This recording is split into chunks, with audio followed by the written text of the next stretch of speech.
Nesse vídeo, a Patrícia vai falar sobre questões gerais sobre análise ergonômica do trabalho. Com você, Patrícia. Olá. Muita gente fica perguntando assim, qual que é a receita do bolo, né? Como é que eu tenho que fazer a análise ergonômica?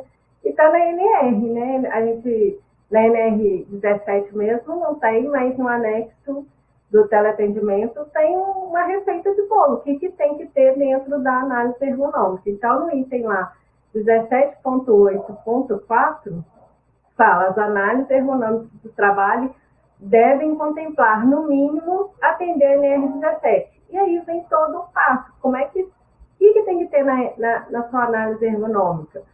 Então, no primeiro item lá, descrição das características dos postos de trabalho no que se refere a mobiliário, utensílios, ferramentas, espaço físico para execução do trabalho e condições de posicionamento e movimentação do segmento corporal. Então, é tudo que a gente já falou nos outros vídeos, né? Tem que descrever o posto e o que a pessoa faz, qual o movimento que ela faz, o que ela utiliza, qual o mobiliário, quais as dimensões do mobiliário. Então, tudo você tem que estar descrevendo dentro da análise, né? No outro item, fala avaliação da organização do trabalho demonstrando. Então, muita gente fala assim, por que eu tenho que escrever o trabalho real, né?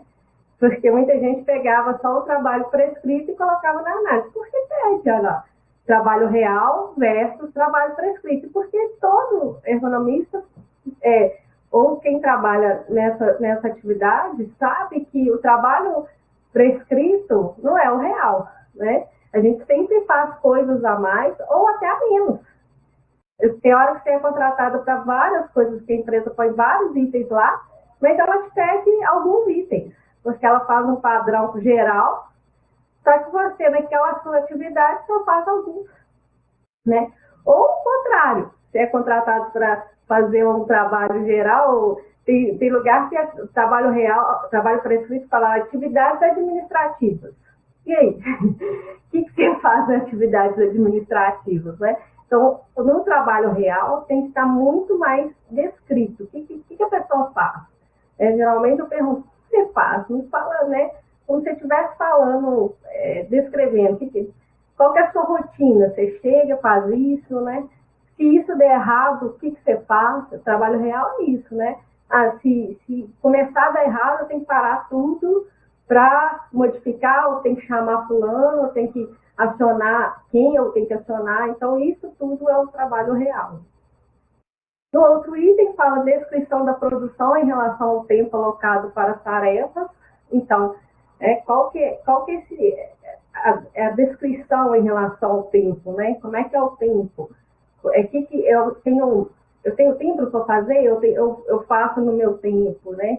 Como é que é isso? Eu posso ir ao banheiro, né? O tempo fala, eu tenho essa condição, eu tenho que chamar alguém para me cobrir, para me sair, né? Quem que fica coordenando esse tempo? Como é que é coordenado esse tempo? Então, tudo isso nessa descrição da produção em relação ao tempo, né? Variações diárias, semanais e mensais da carga de atendimento, incluindo variações sazonais, intercorrências técnicas operacionais mais frequentes, né? Então, o que pode dar errado, né, do dia a dia? O que você tem que fazer, né? Qual que é o pior dia? Eu sempre pergunto, qual que é o pior dia? Que se eu vim aqui, você não vai querer conversar comigo porque você está muito apertado, né? Sempre tem um dia que é mais, dia 15 eu tenho que entregar um relatório, se ele não estiver pronto esse dia, é terrível o dia 14, né, porque eu entrego no dia 15. Então, sempre tem, em cada atividade tem esse dia, por que ele é mais complicado? Porque todo dia 20, todo dia 15 eu entrego esse relatório, né? Porque eu tenho que pegar todas as informações para entregar. Então, em toda atividade tem um dia. Dia 30, vende mais. Tem lugar, né, de produção. Natal vende mais. Então, setembro, outubro, eu tenho que produzir muito mais para o Natal, né? Então, tem essas variações em todas as empresas. Você pode pegar até o índice no frigorífico a gente pega muito, né? Quanto que vende por dia? Qual que é a produção diária, né? E aí você vê que tem dia que é muito mais pesado. Você chega carnaval, chega os feriados, né? Você trabalha muito mais antes, né? Por que essas 2 semanas trabalham mais? Porque se vende mais nesse tempo, né? Então, tem tudo isso. No outro item, fala do número de ciclos de trabalho em sua descrição, incluindo trabalho em turnos e o trabalho noturno, né? Então, a gente tem que falar do trabalho noturno? Tem que falar o que causa o trabalho noturno, né? Quais as pessoas a gente pode contratar no trabalho noturno? Quais interferências no organismo do trabalho noturno, né? Que as pessoas, que a gente pode dar de conscientização para as pessoas que trabalham no trabalho noturno? Então, tudo isso também. E quem é o ergonomista tem que ir pelo menos uma vez no trabalho noturno. Não é a mesma coisa. Nunca é. Né? Então, eu sempre marco para ir no trabalho noturno. Você tem que conhecer, você pode até ir lá menos, né? Menos tempo que no diurno, porque são menos pessoas, né? A produção é menor, mas tem que conhecer o trabalho noturno, né? O que muda? Tem quantos coordenadores no trabalho noturno, né? É mais tranquilo, não é? Ocorrências de pausas e intercírculos, então tudo ele tem 10 minutos de pausa. Não, ele não tem pausa, mas ele pode sair em qualquer momento. Ele pode ir ao banheiro, ele pode beber água, ele pode fazer um lanchinho, né? Tem algumas empresas que não tem essa pausa certinha, né? O escritório mesmo não tem essa pausa, mas todo mundo faz essa pausa de cafezinho, né? À tarde sempre tem um cafezinho, então tem que colocar essas... quanto tempo mais ou menos, né? Mesmo que não esteja descrito lá, mesmo que não seja uma norma, né? Uma regra, fazer a pausa, né? No outro item fala as explicitações das normas de produção. Isso é importantíssimo, a gente tem que pedir à empresa tudo que é norma dela. Se ele fizer, né, igual regra de ouro, quais são as regras de ouro? Porque se ele descumprir aquela regra ali, ele é mandado embora, né? Ele pode ser mandado embora por ele descumprir aquela regra. Então, a gente tem que conhecer quais são as normas, o que a empresa fala que pode fazer e o que não pode fazer, né? E muitas vezes o funcionário nem sabe que aquilo ali é norma. Não sabe que ele assinou, que ele está ciente daquelas normas, né? Então, a gente tem que estar sabendo e pedindo à empresa quais são as normas. E manda todas as normas que você repassa, né? Principalmente no admissional, o que você pede para o seu funcionário, o que você introduz para ele, fala assim, isso você tem que fazer, isso não pode fazer, né? Até mesmo cumprir horário. Você tem que cumprir aquela carga horária, então ali você sabe qual que é a carga horária certinha que está ali dentro da norma, né? Então, aí a gente vai descobrindo como é que é a atividade, né? E aí as exigências de tempo, da determinação do conteúdo de tempo, né? Do ritmo de trabalho, do conteúdo das tarefas executadas. No teleatendimento, a gente tem que saber, né? O que você pode falar? Você pode xingar quem está te xingando lá do outro lado? Não. Você vai vendo o que pode fazer, como é que as falas, como é que você inicia o atendimento, como é que você tem que terminar, isso tudo tem que estar descrito, né? E no próximo slide,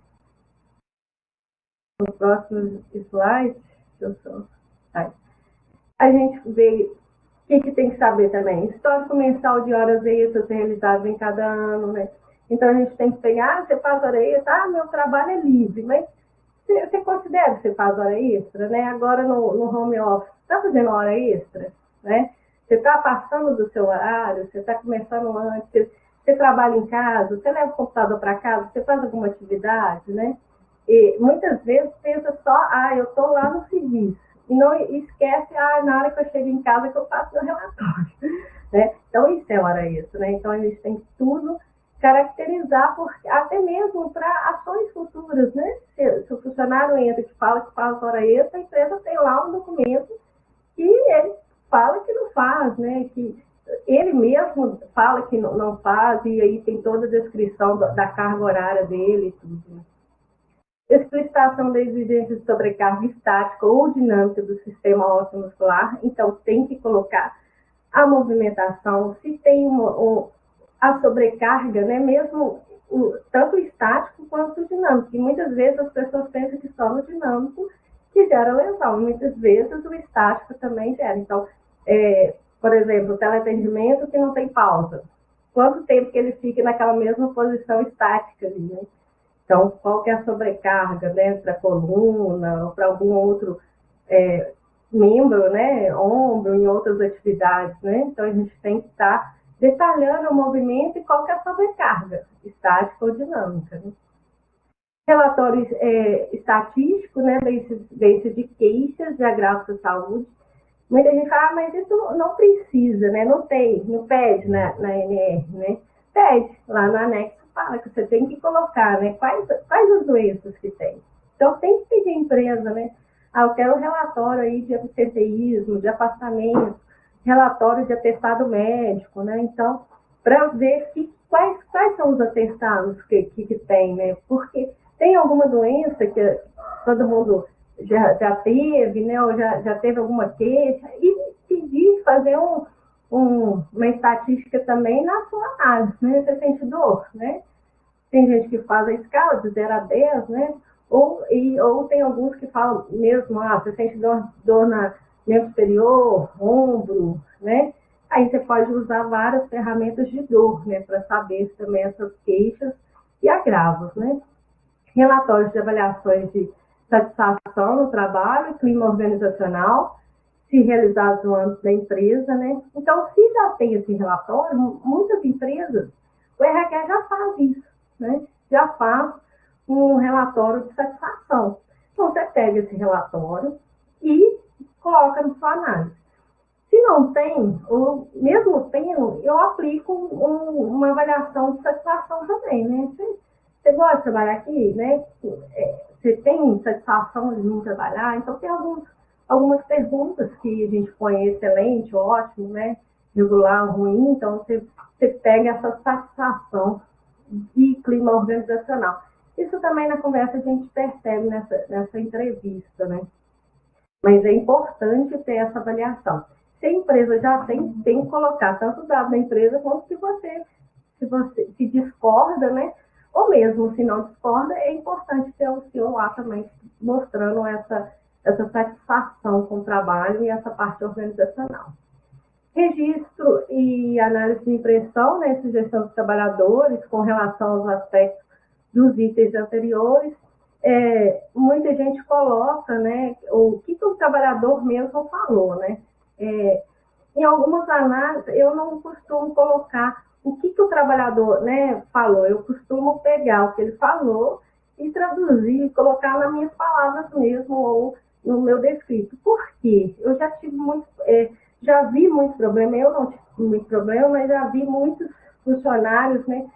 Isso eu sei quem fala, né? Então, o coordenador fala, já sei quem falou isso, né? Mesmo se você não pôr o nome da pessoa lá, desse jeito, como é que falou, eu já sei quem falou. Então, você pode prejudicar o funcionário, né, com relação a isso. Então, eu não costumo colocar que um funcionário falou desse, porque muita gente coloca entre aspas e coloca a frase mesmo do funcionário, né? Eu já não coloco, mas eu sempre coloco a impressão do funcionário. Os funcionários relataram isso, isso e isso, né? Porque a frase, o jeito de falar a frase, muitas vezes é característica das pessoas. Então, você pode prejudicar um funcionário e muitas vezes o RH não entende, né, e acha que o funcionário quer prejudicar a empresa, né, o funcionário fala demais, e aí pode até mandar ele embora por causa disso. Vou mandar ele embora, que aí resolve o problema. E não resolve o problema, não é assim que a gente vai resolver a parte organizacional da empresa. É mostrando que aquilo ali, se um funcionário, ou talvez não é só aquele funcionário que falou daquele jeito, né, várias pessoas estão falando a mesma coisa, só que de jeitos diferentes, né? Então, o que a empresa pode melhorar nisso, né? Como é que a gente pode melhorar nisso? Então, cuidado para a gente não pegar frases assim muito, né, enfatizantes e prejudicar alguém. Por isso que eu não coloco, mas pode colocar, né? A gente até, na análise pede para você colocar a impressão e a sugestão dos trabalhadores. Só a gente pode melhorar essas frases e colocar os trabalhadores relataram isso, em vez de pôr entre aspas, a frase do trabalhador, né? Recomendações ergonômicas expressas em planos e propostas claras e objetivas, com definições de datas de implantação. Então, tem que ter data? Tem que ter data de quando que a empresa vai fazer. O que a gente costuma fazer? Algumas, igual melhorar a iluminação, trocar lâmpada queimada, né? Um exemplo. Isso tem que ser imediato. Né?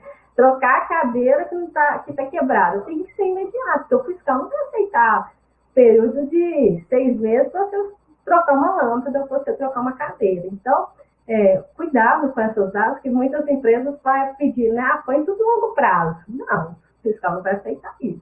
O que ele acha que é fácil resolver, o que é financeiramente em conta resolver, ele não vai aceitar um prazo muito longo. Então, cuidado com isso. Algumas coisas, sim, isso tem que ter todo um estudo, vai ter que chamar um engenheiro aqui para mudar toda a parte de instalação, isso demora, isso, né, financeiramente vai aumentar, né, o que tem que investir. Então, aí isso tudo a gente vai verificando, né? Tem algumas coisas que tem que ser imediato. Por exemplo, suporte de peça, tem que ser imediato, né? A pessoa está com uma postura porque não tem o suporte de peso, né? Então, algumas coisas a gente não pode pôr médio prazo, longo prazo, não. E aí depende também qual que é esse prazo, né? Como que a gente faz esse prazo? Imediato, geralmente, a gente coloca de 6 a 1 ano, a 6 meses, né?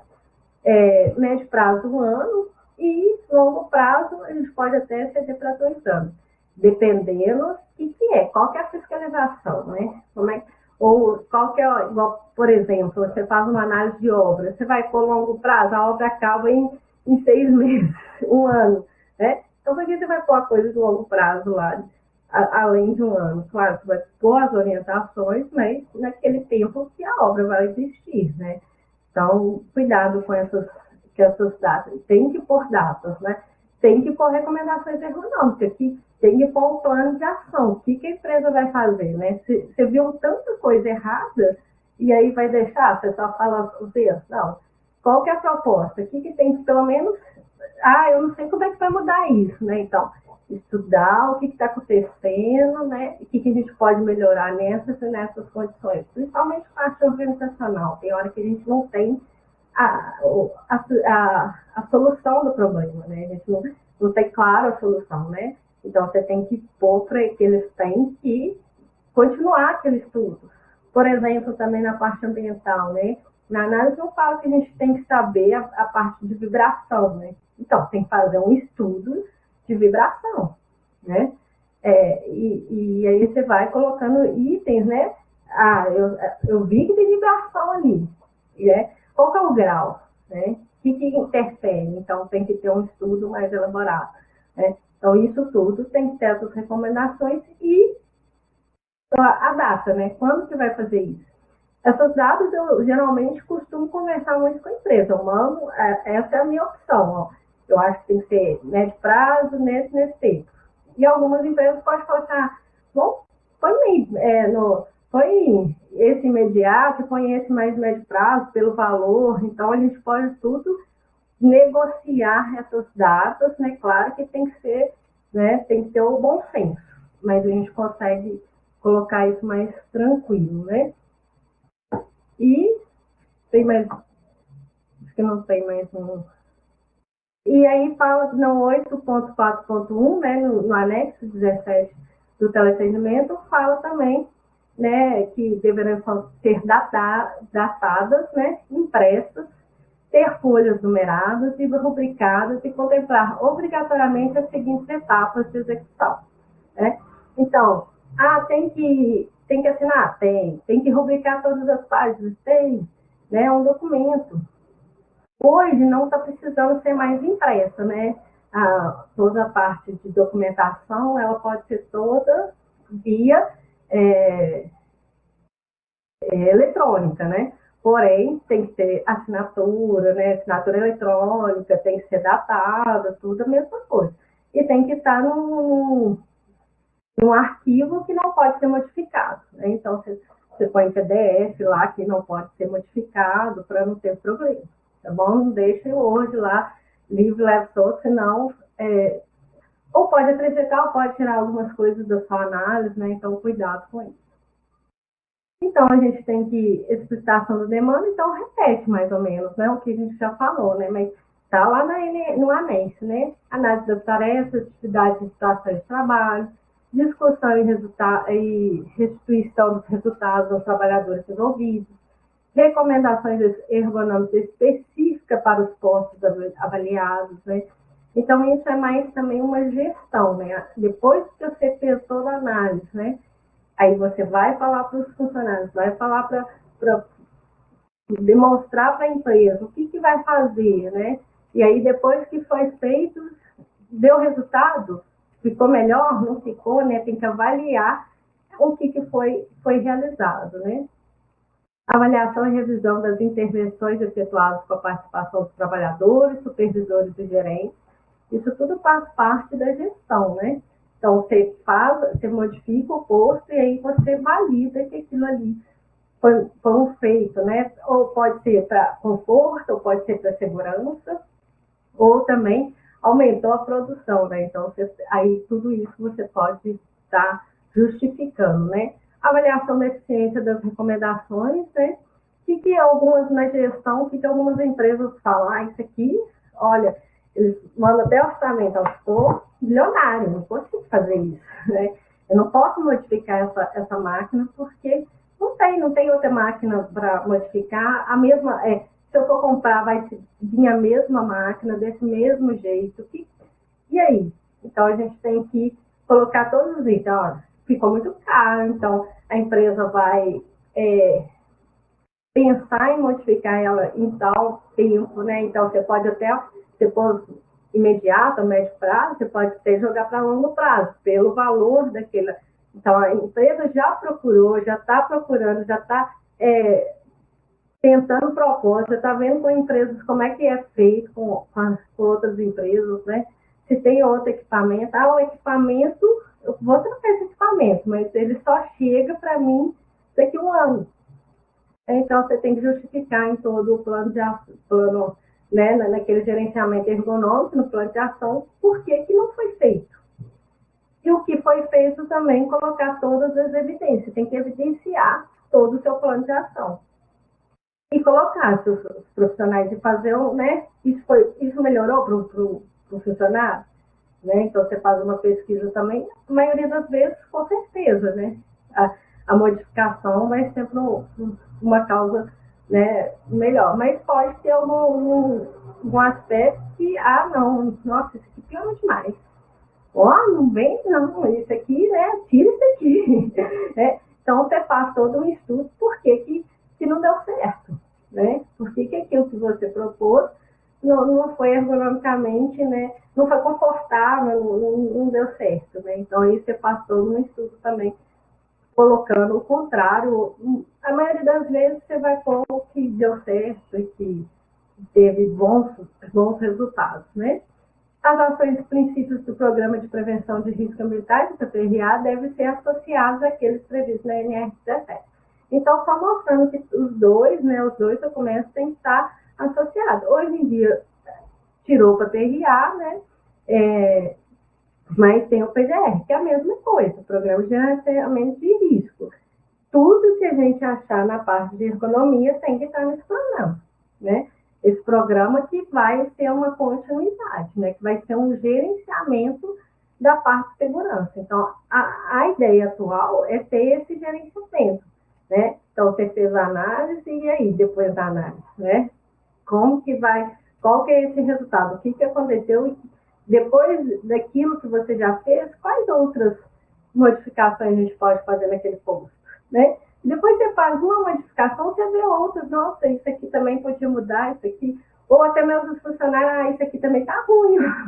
Então, você pode ir aumentando dando outras sugestões, aumentando o seu plano de ação. Então, vamos criar outro plano de ação com essas recomendações, né? Então, o gerenciamento é isso, né? Você faz todo o trabalho de levantamento de dados, né? Quais são os problemas, o que vai ser resolvido, né? Como que vai ser resolvido, um plano de ação. Depois desse plano de ação, você vai ver se deu resultado, né? O que deu resultado, o que não deu, e propor novas novas modificações, né? Visualizar novos problemas e propor novas modificações. A gente sempre, esse ciclo sempre vai acontecer e a gente sempre vai achar alguma coisa que pode estar melhorando, né? Então, e sempre em movimento, o gerenciamento tem que estar sempre em movimento. Isso tudo documentado, a empresa tem que documentar tudo, porque senão chega alguém lá, não vai saber como que já melhorou, o que já foi feito, né? Era assim e agora já tá caminhando, né? E aí ela, em relação ao fiscal, quando vê esse movimento da empresa, já é outro olhar, né? Então, então a gente tem aonde achar o que tem que ter na análise? Tem, né? A gente tem a receita do bolo lá no anexo da NR17 do teleatendimento. Então, se você coloca tudo isso na análise, sua análise está completinha, né? Ninguém vai questionar sua análise. Na NR36 também fala alguns itens, né? Que é do gerenciamento mesmo, que também fala de discussão e divulgação dos resultados com os trabalhadores, né? Inclusive, incluindo a CIPA, documentos da CIPA, né? Discutir com a CIPA também, né? Com os representantes da CIPA sobre o que foi achado na análise ergonômica, né? Também fala das recomendações ergonômicas específicas para os postos da atividade. Então, tem que ter, para cada posto, tem que ter a sua recomendação? Tem, né? Então, para cada... Porque é muito mais fácil, né? Talvez a empresa pode, a gente vai melhorar aquele setor, e aí posto por posto, né? Ou aquele posto é o pior, a gente vai melhorar mais ele, né? Tem mais problemas naquele posto. Porque senão você dá muita coisa para a empresa inteira e acaba não faz nada, né? Avaliação e revisão das intervenções efetuadas com a participação dos trabalhadores, supervisores e gerentes. Então, a NR36 também fala a mesma coisa, que a gente tem que ter a participação de todos da empresa, né? Não basta só o ergonomista chegar e falar, isso. Não, o supervisor tem que falar, eu me comporto, o gerente, né, o diretor, e principalmente os trabalhadores. Eles têm que aceitar a sua ideia. Se ele não comprar a sua ideia, não adianta você mudar o posto, não, que ele volta com aquele banquinho lá que ele gostava, né? Ele volta, ele tira a cadeira, põe de lado e volta com o banquinho dele, né? Então, cuidado com isso. Tem hora que a gente fica muito para gerência, muito para diretor e esquece que o trabalhador tem que estar ali participando de toda essa negociação, né, de toda essa modificação da empresa. E na 36 também fala que a avaliação tem que ser validada, a eficiência, né, e as recomendações implementadas. Que é isso, né? Você modificou o posto e qual foi a eficiência, né? O que melhorou nesse posto. Então, temos aí o que a gente tem, tanto na análise, tanto no gerenciamento ergonômico, já te dá toda a ideia do que a gente tem que fazer. Então, o gerenciamento ergonômico é isso. Fez a análise e faz as modificações e vê se foi eficaz, né? E vai fazendo todo o ciclo novamente.